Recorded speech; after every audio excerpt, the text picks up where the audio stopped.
Торғай мен адам. Өткен заманда бір саятшы тор құрып қойса, торына кішкене бір торғай түсіп қалыпты. Торғайды адам қолына ұстап үйіне апара жатса, торғайға тіл біте кетіп, былай депті: мен кішкене ғана торғаймын, союға жарамаймын, қапасқа салсаң құсалықтан өлемін, мені еркіме қоя бер, кең дүниеге жібер депті.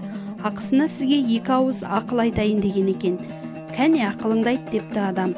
Жарайды, бір ауызын қолыңда, бір ауызын жерге түскен соң айтайын.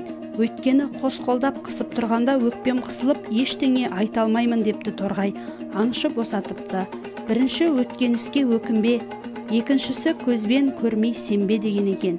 Торғай анадай жерге қонып отырып: сен ештеңені білмедің, менің бетегемде жұдырықтай гауһар бар еді дейді. Адам қонып отырған торғайды ұстауға тұра ұмтылыпты. Торғай әр жерге ұшып қонып ұстатпапты. Адам қуып қоймаған соң, адамға былай дейді: менің жаңа айтқан өсиетіме түсінбепсің, өзің ақылына салшы, менің өзім жұдырықтай ғанамын, менің бетегеме ондай зат қалай сыйсын? Бұл бір. Екіншісі, мен саған ұстатпаймын, қанатым бар, сондықтан өткен іске өкінбе деп ұшып кете барыпты.